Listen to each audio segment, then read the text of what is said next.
Yeah, so I just wanted to just start off if you want to just share a little bit about your life story and just tell people a little bit about you. Oh, hi. Well, I'm Temple Grandin. I am a professor of animal science at Colorado State University. And I had no speech until age 4, with all the symptoms of severe autism as a very young child. And I was very lucky to get into very good early intervention, early education. All I can say to parents is if you have a young 2, 3, or 4-year-old that's not talking, the worst thing you can do is to do nothing. You need to get teaching and training started. I cannot emphasize that enough. And the availability of services varies greatly all around the US and in other countries. And if you're in a place where there's no services, recruit some grandmothers in the community to work with the child. And let me tell you what they did with me. It's very basic. There's basically 4 things in an early childhood program. I'm talking the real little ones that I want. I want to work on speech. Now, one of the things my speech teacher did is she'd hold up the cup and she'd say cup. And she also would say cuppa. She'd go back and forth between saying it very slowly and saying it regular. Because when the grown-ups talked fast, it went into blah, blah, blah, blah, gibberish. I had some auditory processing problems. So working on speech, you always want to give the child opportunity to use his words. If you know he wants the juice and he knows the word for juice, encourage him to use the words. But give the child time to respond. They're like a phone with 1 bar of service.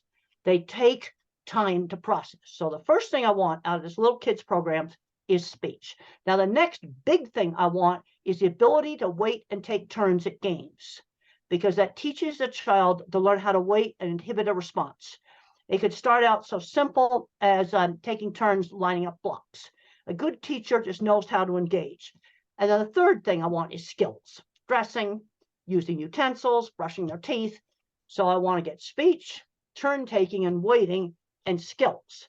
And the fourth thing is the child should enjoy therapy. If the child hates therapy, then the therapist is getting too rough and probably driving the child into sensory overload. So I want speech, turn taking, skills, and the child should like going to therapy and get progress.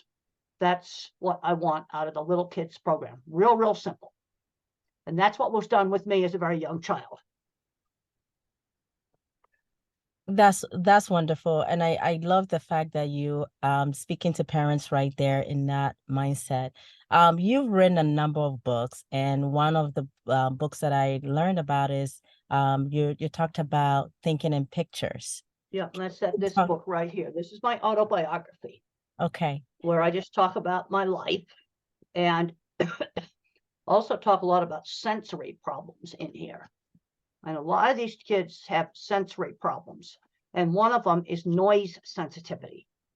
And one of the ways you can help reduce noise sensitivity, if the child hates the vacuum cleaner, then let the child turn the vacuum cleaner on and off. Give the child control of the thing that makes the noise. And there's been several incidents where that vacuum cleaner went from the most feared thing to a fun thing to play with when the child controlled the noisemaker. Wow, that's amazing. So tell us a little bit about how you thought in pictures, because you said thinking in pictures. So could you Well, everything I think about is a picture. And in my more recent book, Visual Thinking, I talk about the science behind the different kinds of thinkers. So an autistic person might be an extreme visualizer like me. Everything thinking in pictures. And if you watch the HBO movie Temple Grandin, it shows exactly how I think. Then you have your visual spatial pattern math thinkers. And then you have word thinkers.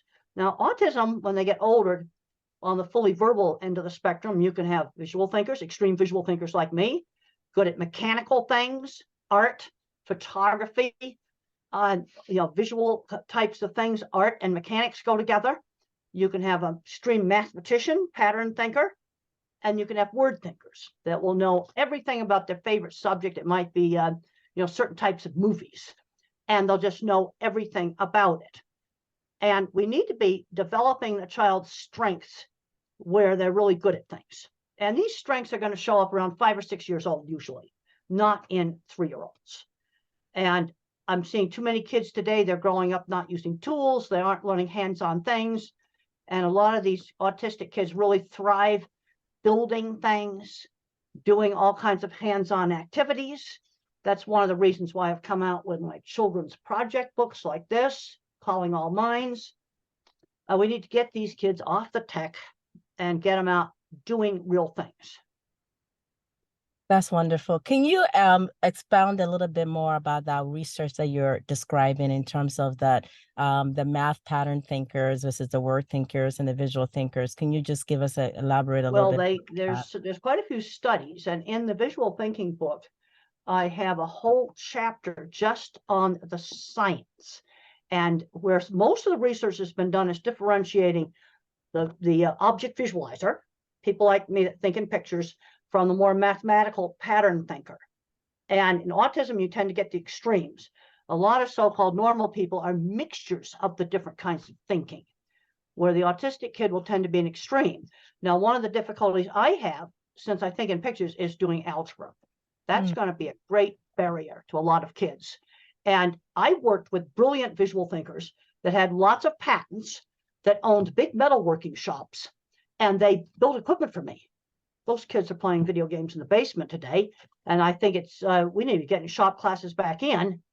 And then I've seen bad situations where the special ed kids weren't allowed to take shop. Well, back when I was working in heavy construction, the special ed kids owned the shops, but they're all retiring out. They're not getting replaced. You know, somebody who's on the autism spectrum like me, we'd be really great at fixing elevators. And I've been on a lot of questionable elevators. I was just reading an article this morning about all the factories that are being built for electric batteries and for semiconductors. Somebody has to fix that equipment. That's where my kind of thinker can really excel. And so then the mathematicians, they invent the chemical processes. I get a magazine called Chemistry and Engineering News. I can't believe the magic chemists can do. But the thing is, you need both kinds of minds. So how would we determine? So I'm sitting here listening to what you're saying. I'm like, I don't even know what kind of thinker am I. Is there some kind of a test, or how would parents know what type of thing? There is a test in here that will differentiate the verbal thinkers, but it does mix the mathematicians and the object visualizers together. But you can tell by doing this whether or not you really are a verbal thinker. Now, the other things is, what are you good at? Visual thinkers, it's mechanics, art, animals. These are the kinds of photography. I've been interviewed by a lot of news crews and professional photographers. They were dyslexic, had a terrible time in school, and then they discovered cameras, and they're out doing beautiful professional photography, things like sports, for example. I see. And then the word thinkers, what kind of work would they be doing? Teachers, lawyers, politicians, and word thinkers are more linear. Now, the different kinds of minds can work together, because when I did the visual thinking book, I did the rough drafts, kind of associational, kind of disorganized chapters. And then Betsy, my verbal co-author, smoothed everything out. You see, that's using the different kinds of minds together, recognizing their differences. But one of the problems with verbal thinking is that they overgeneralize. I was just at a meeting yesterday with occupational therapists last night, and I went to the end of a session on pain, and I hurt my rotator cuff, unfortunately. And when I feel pain there, I know there's certain moves I shouldn't make, because they'll damage the nerves. And then there's other pain that I have in my back that when I get it off my mind, it seems to go away. So one type of pain is telling me, yeah, you're going to rip up your rotator cuff even more. And the other kind of pain, I need to kind of like do other things and not ignore it, but you have to differentiate between the pain that means damage. Okay, starting to get damage, numbness, like these fingers here don't work. Yeah, you got trouble. Well, the OT said, listen to your body. That's too vague. You need to say, now, if you feel numbness and something doesn't work, you are damaging a nerve that you've got to stop doing whatever you're doing. And that's different. And that actually doesn't hurt. But that's real serious. And you need to tell the person specifically, if something feels numb and you have trouble making it work on a part of your body, Yeah, you are damaging a nerve. That's really serious. And you have to stop doing it before you cause permanent damage to a nerve. You see, I wouldn't say listen to your body. I'm seeing the wiring diagram now for the arm. And you've got all kinds of Latin words for the nerves, which I can't remember. There's basically two of them. They go down each side of the arm. And I just look at it like the wiring diagram. And you damage that main nerve that comes out of the shoulder, you're in a pile of trouble. Right. You see, and I'm seeing the wiring diagram, but I'm not seeing the Latin words on it. I'm just seeing it in general. Right. I mean, so if you were to give advice to clinicians, to parents, to educators who provide care and instruction to individuals, what advice would you give them? Well, it depends upon the age. The first thing I have to know is age. I've already talked about the little kids program. Mhm. See, the problem is when the children are really small, you don't know how severe they're going to end up. Yeah, they all look the same. I looked horrible when I was a little kid. Mm. Okay, now they get older. We've got elementary school, then you've got the transition to work. That's another big problem area. So let's talk about the elementary school kids. Bullying, a really big problem. That's not going to be a problem in 3-year-olds. You Right. see, the problems change. One of the things that my kind of mind has difficulty doing, whether it's at school or it's at work, is rapid multitasking. So let's not put the older autistic on the McDonald's takeout window. Let's avoid that. The other big problem is I cannot remember long strings of verbal instruction. That goes across all of the levels. Pilot's checklist, step 1, step 2, step 3. Maybe for some they need nonverbal in the morning, you have a checklist of pictures of getting showered and dressed in the morning. I cannot remember long strings of verbal instruction. I have to write it down in bullet points. Mm. That is big, and that's due to the processing speed. That's almost universal across the spectrum. Long strings of verbal instruction do not work. And then another problem is you got to give the kid time to respond. Frustration without being able to communicate is a really big problem. And I remember a very frustrating time I had in kindergarten. And we had to mark down all the pictures that began with B as in beautiful. And those picture of a suitcase. So I marked that as B for bag. And the teacher never gave me time because I was slow to respond to explain that in our house they were called bags. I understood the B concept. I still remember that to this day. It was very, very frustrating. I was 5. A lot of the kids that are slow to respond. You see, that's your slow processor speed. And the skills will be uneven. Really good at one thing, terrible at something else. And now the other thing is going into the work world. That is a major problem area. Let's look at the fully verbal end of the spectrum first. We need to have a slow transition from the world of school to the world of work. Ideally, that should start around 11, at the age where kids used to get paper routes in my generation. So we have to have a substitute for paper routes. How about walking the neighbor's dog? They've got to learn how to do a task on a schedule outside the home. It's a different skill than academics. Church volunteer jobs, farmers market volunteer jobs. I talked to a lady, a young lady about a month ago. She was 12. She was the church's coffee lady, and she was so proud of that. These are things that cost nothing to set up in the community. Instant, they're legal. They need to get real jobs. And I'd avoid the chaotic multitasking at the takeout window. But there's a lot of other jobs they'd be very good at doing. So, and then even if you have an adult that hasn't made the transfer to work, you can still do it. And you just do it slowly and you give some choices. Target or Walmart, for example. You could give some choices. And then also parents need to find back doors. You know, who do you know that runs a store that'd be willing to work with your kid? There's lots and lots of back doors. Wow, I love that. What I'm hearing you say is that the importance of teaching life skills, and I think that's one of the things that you've been talking about. So I'm seeing too many parents that baby their child, 16-year-olds, fully verbal, and they've never gone shopping by themselves. That's ridiculous.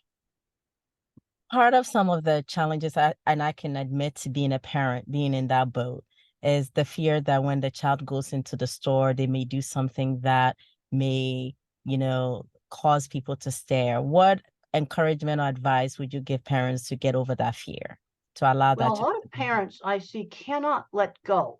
Mm, Like I'll be at a conference and the parent will come up with their child to get a book signed, and the mom asks to get the book signed. This is a situation where the child should ask me to get the book signed. You're right there.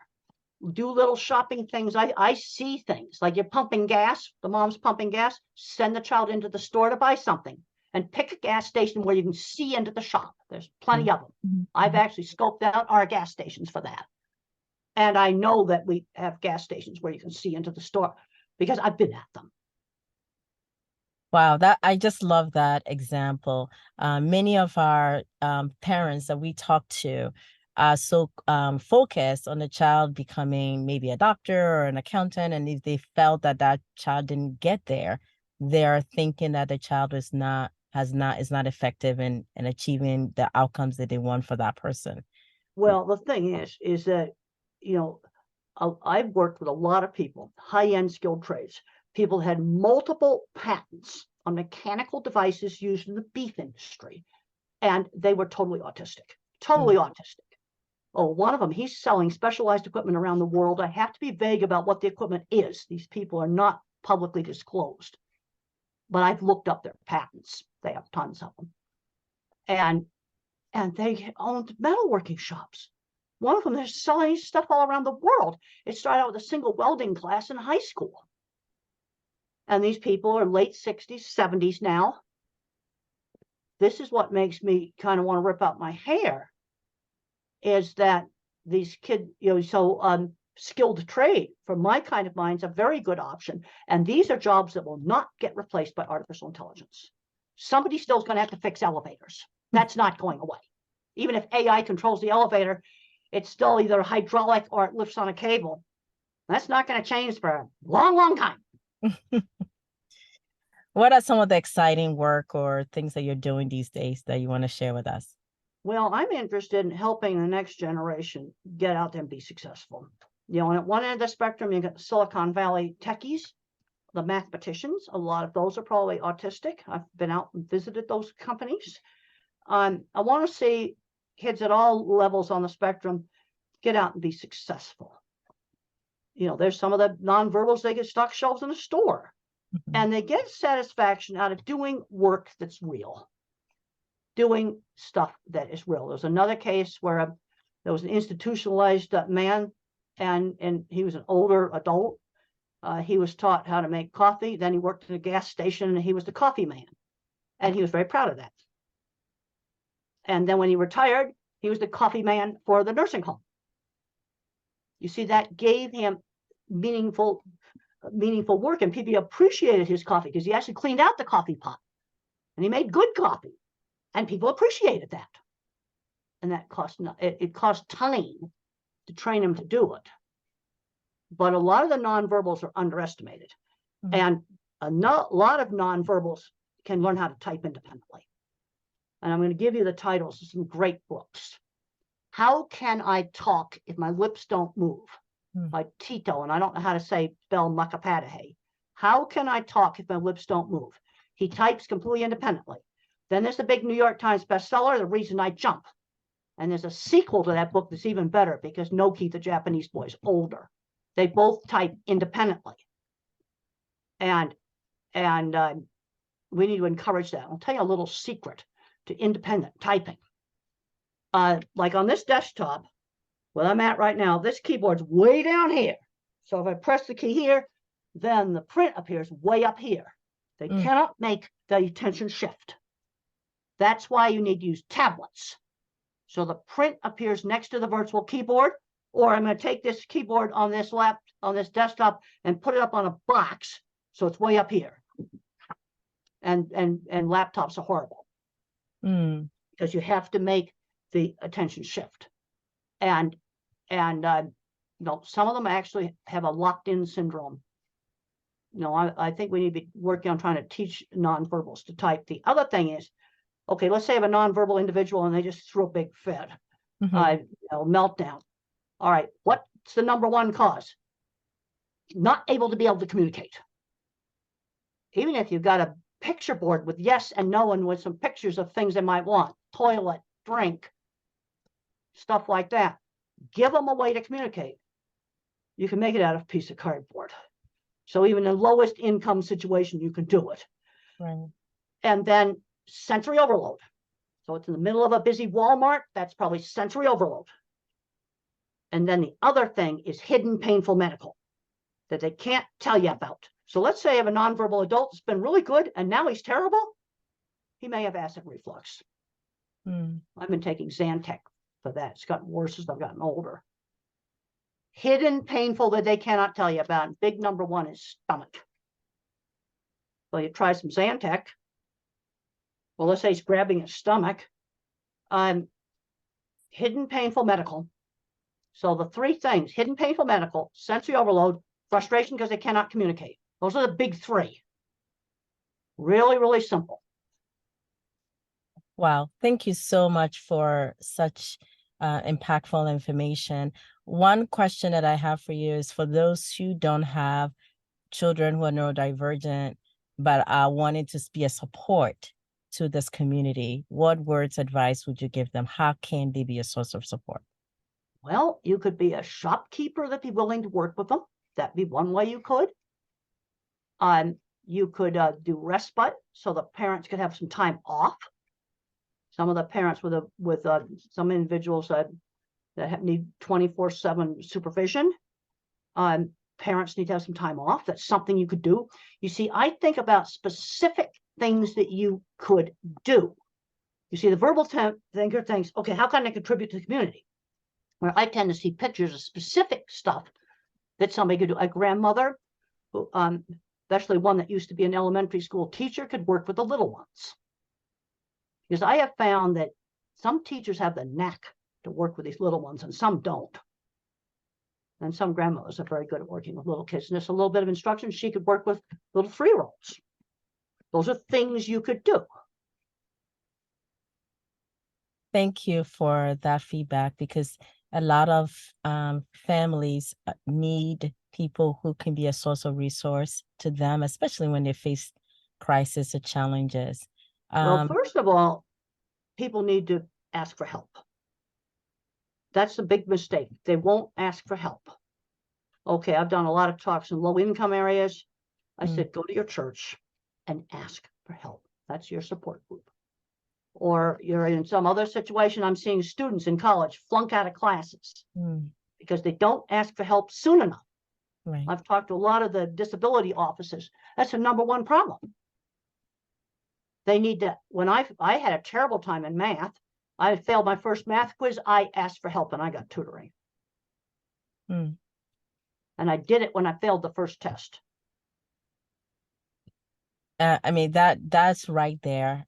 And I know that as a parent and as a family member, I was at an event earlier today, and that's exactly what I was telling the parents, that we need to be able to vocalize and ask for help, because we're not an island. Ask for help. That's the thing you've got to do. And then you got to be specific on where you need to help. I said, I need math tutoring for that statistics class. And sometimes it might be another student, or I'd have to pay someone for tutoring, but sometimes I would just get together with other students. And that's really phenomenal that you said that.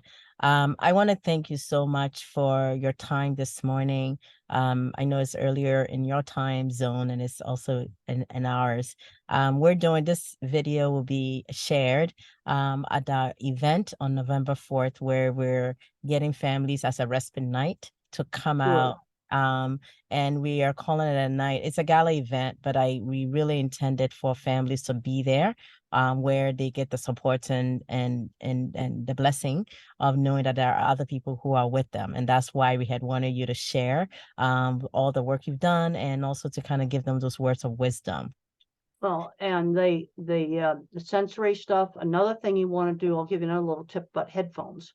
If you wear them all the time, sound sensitivity will worsen. So what you want to do is have them with you all the time. That gives you control. Maybe wear them for those horrible bathrooms where you have all those flushers going off at different random times. You put it on for those horrible bathrooms. I call them industrial strength bathrooms. And then you take it off. And but you have control, because I've seen bad cases where they wore headphones all the time and they got so oversensitized that quiet dinner conversation at home they could not tolerate. So it's very important not to wear headphones all the time, but you have them with you all the time. Control is one of the keys. Another big problem is flicker on LED lights. Mm. And that bothers maybe 20% of the autistic population, dyslexic population, and head injury population. You can find the bad lights by using this in slow motion video. You can find those bad lights, and then you got to find ones that don't flicker, because that can be a real big problem. When you're building a new school, please make sure you put in LEDs that don't flicker when tested with regular slow motion video. Wow. I appreciate that feedback. Have you done any work internationally in terms of other countries? Because Yes. we also have a school. I have a program in Ghana, West Africa, and I know that there are some of those families that will appreciate a meeting that we can set up. So that could be something that I can follow up with you on a different day about. Well, the other thing, you can take what I've said in this meeting. You have permission to translate this into any other foreign language. Okay. You have permission to translate, and I'm telling you right now, that is a legal document. I am Temple Grandin, and I am giving you permission to translate this video into other languages. I love that. Dr. Grandin, the students at our school had rendered an image of yourself that we're going to be shipping from Ghana to get to you. Oh, okay. Well, Yeah. nice. And what I've tried to do is give just some very simple, practical advice, that you can implement just about anywhere. Yeah, no, it was really pivotal when I started to kind of do a little bit of research about what you were saying. And now it's giving me insight on how I can work with my son, Nicholas, and continue to kind of give him the best life that he can in using his hands. I do believe that he thinks in pictures just based on the Well, description. he may. And what type of communication device are you using right now? We use a picture exchange communication tool. Okay. That's what we use. So I will be getting that book that you just showed, the visual thinker. Well, the visual thinking book, this will be especially good for the verbal end of the spectrum. But the best books for the non-verbals to really understand them is Tito Mukhopadhyay. Don't ask me to spell Mukhopadhyay. How can I talk if my lips don't move? I think that's one of the best books. I've met Tito, and he absolutely is able to type independently, and he can answer 3 little short questions. Then he has to have a sensory rest break. Takes tremendous effort for him to screen out the background noise. And then there's the big New York Times bestseller, The Reason I Jump. But there's a sequel to that book I like better, because Noki, the Japanese boy, is older and has a lot more insight. And I can never remember the title correctly. It's something like Fall Down 5 times, Get Up 6 times. It has a title like that, but it's a sequel. And he's older and he has a lot more insight. And I would recommend that book. And they're all available on Amazon. And both of those are available in ebook, which is going to make it easier in other countries to get them. All right, excellent. We will definitely follow up on that advice that you gave us. And once again, I want to say thank you so much for your time this morning. As I said, it was a conversation, and we've accept the offer to translate this into other languages so that other people around the world can hear these pivotal points that you've raised this morning. Well, it was great to be here, and I want to see these individuals do all kinds of things. And you get the kids that are the autistic adults that are addicted to video games. There's been some great success with replacing that with auto mechanics, and it really has worked. And it's gone into careers, and they have found that auto mechanics and motors are more interesting than video games. Wow. There's a wonderful program here in Denver where they're training autistic adults to fix cars. They have contracts with 2 car dealerships, and they're getting hired to fix cars. And that would be my kind of mind, the visual thinkers, the non-mathematicians. Wow. And these are the kinds of things that we need to be doing, because we actually need the skills. Right. And we're building all these new factories now. I was just reading about how many factories are getting built in the US right now. You need autistic people to maintain the equipment in those factories. Wow. Wow. I've worked with enough factories, and you have the kind of guy who's different, who has a little shop in the plant, and he can fix everything. He's not getting replaced. Wow. That's the problem. Because I've worked with these people. They're not getting replaced. They're having a horrible time in factories finding people to fix equipment. And Wow. I don't care how much artificial intelligence you have, you still are going to have mechanical devices that people have to fix. That is absolutely true. You've given me a lot of insight and ideas that we can even leverage. We have the program in Ghana, and we're looking to see how we can get those young people to really do things with their hands. And so what you've Well, shared let's is just start wonderful. out with little kids helping with cooking. Just teaching them all just the daily life skills, even little kids. I can remember as a very young child, like taking a rolling pin and rolling out the cookies, and I used to like to eat the cookie dough. Yes, little kids, we have to be really careful about the stove, but there's lots of things they can start doing with food prep, cleaning the house, just learning how to do things. Right. Take them to the grocery store, and let's use that as an opportunity to teach language. You say, well, daddy likes oatmeal or whatever, some other food, and go find it on the shelf. Right. And use the grocery store as a chance to just for teaching language, and we can name the different foods, and as we put them in the cart. You see, I'm just seeing that. I loved grocery shopping when I was about 6, and I thought it was fun to go. We used to call it marketing. Marketing is what we used to call it, and I thought that was fun. Well, we're definitely excited that you are been a part of our gala event. So it's Saturday, November 4th is where we're going to show this video that we are Okay. captured today.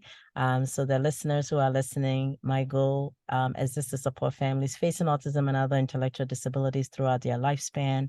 And we're privileged to be talking to Dr. Temple Grandin today. And she shares some words of wisdom and insight for us. So for those of you who are listening, thank you for tuning in. And we just want to say thank you, Dr. Grandin, once again, for joining us as part of our programming. We're so grateful for your time this morning. It was really wonderful to be here, and I'll sign off now. And thank you so much. And again, you have permission to translate this video.